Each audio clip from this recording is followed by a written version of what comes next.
Mes chers amis, bonjour. Nous allons aujourd'hui continuer donc le Kitsur Likutei Moharan avec la troisième Torah, Akrukta, c'est-à-dire la grenouille. Parce que toutes les histoires de Baba Rabba Chana de la Gemara ne sont pas rapportées dans le Kitsur Likutei Moharan puisque c'est un condensé. Et ici, il y a une histoire qui parlait donc de la grenouille. Avant de commencer donc la troisième Torah, la Torah Gimel, du Likutei Moharan, nous allons faire des petits commentaires sur la Torah, la première et la deuxième Torah dont nous avons déjà parlé. Ces commentaires, nous les prenons dans un livre extraordinaire. C'est donc un livre du Rav Nachman de Tushlin qui s'appelle Zimrat Haaretz, le chant de la terre. Il a donc recueilli, puisque c'est lui, on le sait, qui a écrit pratiquement presque tous les livres de Rabbeinu, les livres que nous pouvons lire comme les Etzot, comme un livre sur le Shabbat, un livre sur la Halacha, toujours en rapport avec le Likutei Moharan, aussi ce livre-là, Zimrat Haaretz, tout le rapport qui existe entre la Torah de Rabbi Nachman et la terre d'Israël.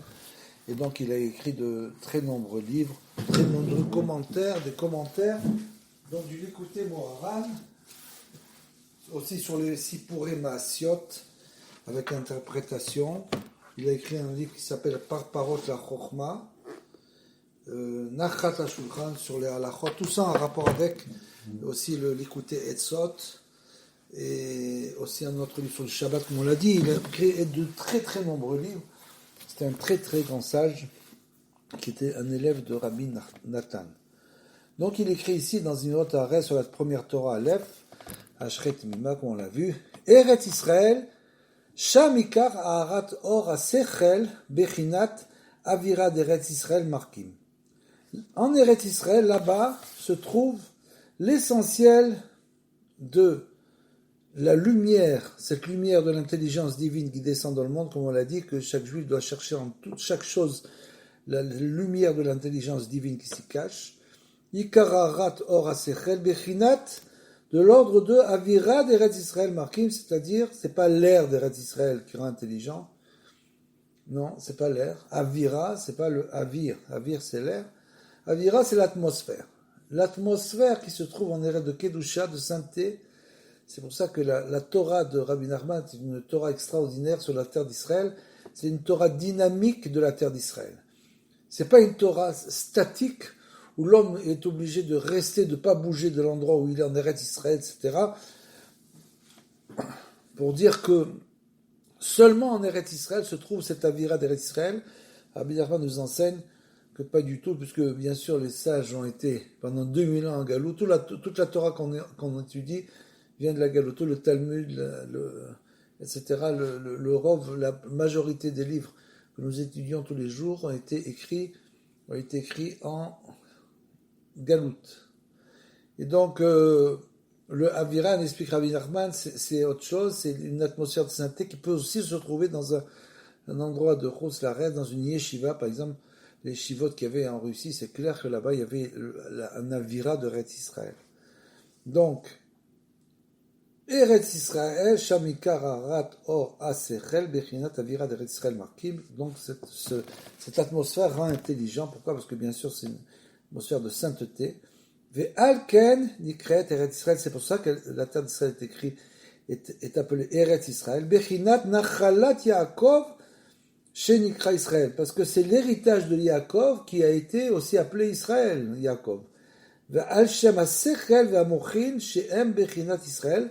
Au nom de quoi? Au nom de cette intelligence et de ces lumières-là dont on en parlait, c'est qui recouvre de la terre Bechinat Israël, de Israël, Otiot Israël, dont les lettres forment l'Irosh, qui a doigt, c'est-à-dire que Israël c'est l'Irosh, les lettres l'Irosh, c'est-à-dire je suis à la tête, chez Ze Bechinat Reshit à Meboa Mifnim, et c'est donc de l'ordre du début, du commencement. Eretz Israël représente le début, le commencement de toute chose, en quelque sorte. Eretz Israël, Nikret Eretz Achaim. Dans le Zohar, il est écrit, donc, Eretz Israël est la terre de la vie. Ve'al shem achochma she'i bechinat chiyut bechinat chet. Comme on l'a dit, c'est au nom de la connaissance qui est de l'ordre de la vitalité, puisqu'on a dit que c'est la connaissance qui nous fait vivre. Donc c'est c'est ça la vitalité véritable. Bechinat chiyut bechinat chet qui est représenté par le chet.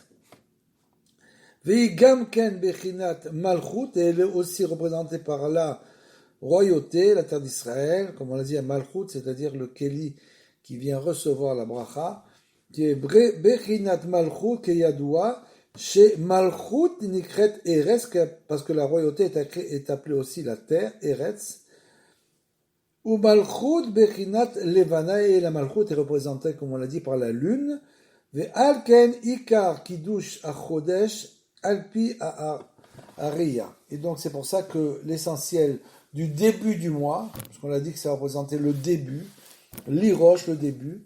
Donc, le Kiddush HaChodesh, quand on fait la bénédiction de la lune, Alpi Ariya, c'est les deux témoins qui doivent rapporter ce qu'ils ont vu. Donc, c'est uniquement par la vision. Ve'u Alpi Beddin chez Eretz Israël, et donc ils doivent venir en Eretz Israël, où il y a le Beddin là-bas, et rapporter tout ce qu'ils ont vu, pour pouvoir statuer la néomini, c'est-à-dire le nouveau mois, comme ça se passait avant qu'il y ait le calendrier perpétuel. Nous avons maintenant un calendrier perpétuel, donc on n'a plus besoin de faire ça. Mais à l'époque, il y avait les témoins qui venaient donc au Bédine et qui disaient qu'ils avaient vu la lune comme ça, etc. Et selon ce que les deux témoins, si ça correspondait, alors l'un avec l'autre, à ce moment-là, on pouvait statuer que c'était le Rosh Chodesh, le début du mois. Et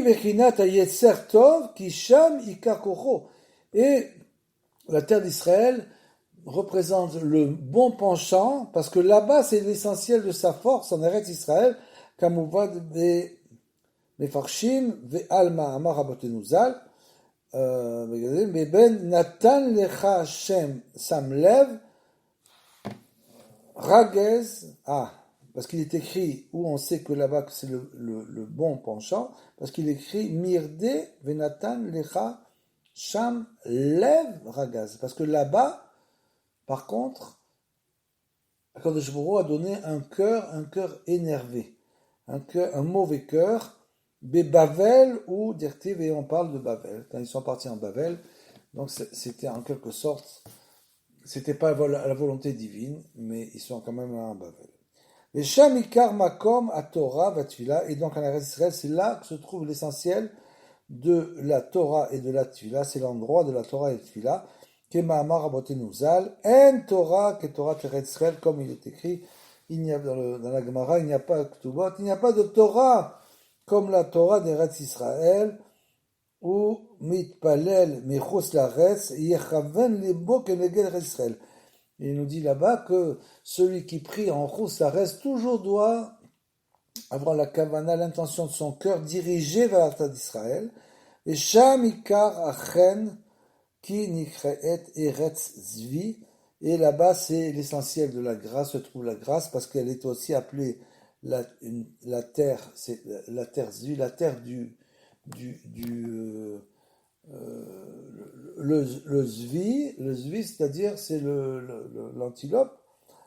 Donc, pourquoi Milachon zvi ti farto, c'est-à-dire que c'est un shevar, c'est-à-dire une belle chose qu'on va dire sur la terre d'Israël, parce qu'en fait, aussi, il est écrit que la terre d'Israël est une petite terre, mais elle est comme la terre, comme la peau du zvi, c'est-à-dire qu'elle peut s'étendre, elle s'étend. D'un coup, elle peut contenir beaucoup plus que ce qu'il n'y paraît. Et c'est ainsi que ce sera dans le Beth Amikdash, c'est-à-dire que tous les gens, on va dire comment les gens vont pas toujours rentrer dans le Beth Amikdash et prier, et tout d'un coup, c'est comme si l'endroit du Beth Amikdash va s'étirer. Et ça, c'est une truna de la terre d'Israël, une trait de la terre d'Israël. Chez I, Bechinat Chen, c'est le Chen. Ve'al Ken, I, Arba, mais autre par ça, c'est pour ça qu'elle a de grandeur, de surface, Abba, mais autre par ça, 400 par ça. Keneged Bechinat Tav, qui est Gamatria, dont la valeur numérique est 400. Amevoa Bifnim, Ve'ain, Me'ore Or, Ot Tav. Veze bechinat tov melo kaf nachat shedarshu rabotenu. Et c'est Al Eretz Israël, c'est-à-dire qu'elle représente une bracha, une bénédiction, meloka, complète. La deuxième Torah, Emor el Kohanim, nous dit le Rav Nachman de Tushlin, Ikar makom atfila, she'i bechinat chiyuto shel Mashiach ou Beret Israël. Donc l'essentiel de la tfila, qui représente la vitalité, bechinat chiyuto shel Mashiach du Mashiach, est en Eretz Israël, Kenahal, ve'alken atchalat gvisha Kivishat Eretz Israël, Aïta Mericho, quand Yoshua est rentré en Eretz Israël, il a commencé à conquérir. D'abord, il est rentré par Yericho, Al Shem Areach. Yericho, c'est le Reach. Yericho, la racine de Yericho, c'est Reach, donc la senteur, le fait de sentir. Ve'u Bechinat Tfila. Et c'est ça la prière. Vechen a nachalat arishona shel Yaakov avinu, et ainsi l'héritage, le premier héritage en terre d'Israël de Yaakov avinu, Beretz Israël, Shrem, c'était Shrem, j'ai alzenema becharbi ou bekashti, comme Rashi l'enseigne là-bas, que c'est avec ton épée et avec ton arc, qui sont les deux représentants. L'épée et l'arc, ce sont les deux représentants de la prière. Parce que l'épée, on se bat de près, c'est-à-dire c'est la prière qu'on fait de près en quelque sorte, pour les choses qui nous concernent, et la prière peut aller très loin comme un arc, une flèche, elle peut donc traverser l'air pour aller atteindre sa cible assez loin, et c'est donc aussi le but de la prière. Eretz Israël, I Bechinat Tikkun Abrit, l'Eretz Israël, et donc représente la réparation de l'alliance, qui est à Doua, chez Ze Bechinat Yosef, comme on l'a dit, c'est Yosef, chez Nigvar Beshrem, qui est enterré à Shrem, chez I Anachalato, qui est son héritage. Eretz Israël, I Ikar Bechinat Tikkun Amishpat, et c'est aussi l'essentiel de la réparation de la justice. Vesham lo aya amaboul. En Israël, il n'avait pas eu vous savez, c'est bien connu que le Maboul, d'après le Midrash, n'est pas tombé dans la terre d'Israël. Sham lo aya amaboul, sheu bechinat marshavot zarot, chez Betfila, qui représente le Maboul, c'est dit Rabbeinu, ce sont toutes les pensées qui traversent l'homme pendant la Tfila. C'est comme un Maboul, c'est comme un déluge de pensées qui va rentrer dans sa tête et qui va sans arrêt le perturber, le détourner. Kemevoir, Mahamar, mais Achad Kapaim. Vesham Ikar Makom Torah, et là-bas, c'est l'essentiel on trouve l'essentiel de la Torah, Kenahal, Vechen Ikar Makom Atfila, Sheu Bechinat Rear, et donc c'est aussi, comme on l'a dit, l'essentiel de l'endroit où les prières montent, Ve'alken, Nikret Eretz Amoria, c'est pour ça qu'elle est écrite Eretz Amoria, le mont, c'est la terre du mont, en quelque sorte. Vesham Ikar Makom Amigdash, bien sûr, parce que là-bas, c'est là-bas que se trouve l'essentiel donc le Bet Amigdash, chez Nikrat Alken Mishkan, Kemo Shamo Abotonuzak, qui était aussi appelé à Mishkan. Donc ça, ce sont les deux premières Torotes du Rav Nachman de Tushlin, et nous allons attaquer donc la troisième Torah Gimel, du Kitsur Likutei Moharan, qui est intitulé El Grenouille. Al yedei negina de kedusha, makimim ou ma'alim amalchut de kedusha, vezochrim le itnasut. Grâce au chant, à la mélodie de la sainteté, on construit et on élève la malchut de kedusha, c'est-à-dire, bien sûr, on l'a dit, c'est la royauté de la sainteté en quelque sorte. Vezochim, les nasotéons méritent, en écoutant de la musique, des musiques qui sont des musiques pas profanes, donc, on mérite une élévation, verchen les faire, et ainsi le contraire, à Chazanim ve à Menagdim des Sitra Achara, tous les chanteurs et ceux qui font des mélodies qui correspondent aux forces impures, Pogrim Malchut de Kedusha endommage cette royauté sainte, comme on l'a dit, ou Marichin et Agalut et allonge l'exil, la galoute. Al Yadam Nirshalim ve Nokshim Bene Adam que Tziporim Achuzot Bepa. Ve'al, grâce à cause de ça, à cause de ces genres de chansons profanes, Nirshalim ve Nokshim, on tombe dans un piège de Bene Adam, on piège les hommes comme justement, des oiseaux qui sont tombés dans des pièges. Ve'alken tsarir lezaher me'od shelo lishmoa negina mi menagen de sitra achara. Donc il faut faire très attention de ne pas écouter tous ces chants profanes. Chez en kavanato be negino leshem shamaim, bien sûr que eux ils n'ont pas du tout l'intention c'est pas du tout pour le ciel qu'ils écrivent leurs chansons. Mais rak bishvil mamon ou kavod, c'est juste pour l'argent ou la gloire. Ve'itparut est pour tout ce qui va correspondre à la gloire, c'est-à-dire qu'ils vont s'enorgueillir de tous les résultats qu'ils vont avoir de leurs chansons. Kishmiat kol negina shelo mazik la avodat aborit barak, parce qu'en fait, quand on écoute ces chants-là, ça peut endommager, c'est comme si ça endommageait notre âme, ça mettait comme des voiles, et ça nous crée des problèmes dans la Avodat Hashem, dans le service divin. Vechen les faire, et ainsi l'inverse, Shmiat kol negina mi menagen kasher, et donc celui qui écoute des chansons kasher, ve'agun, tov le avodat abarit bara, ça va au contraire l'aider dans l'Avodat Hashem.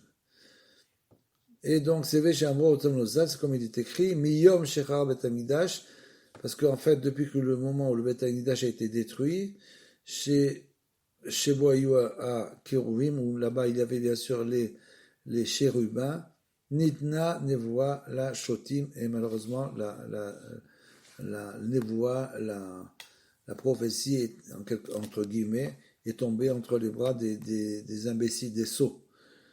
V'amrou à la pasuk, nitna al bekolose shaliar sibur, sheno lagun vechina, alot alay. C'est aussi malheureusement ce qui peut se passer quand on écoute un shaliar sibur qui n'est pas un homme droit. Donc il faut essayer toujours, autant que possible, que le shaliar sibur soit quelqu'un quand même le plus droit possible.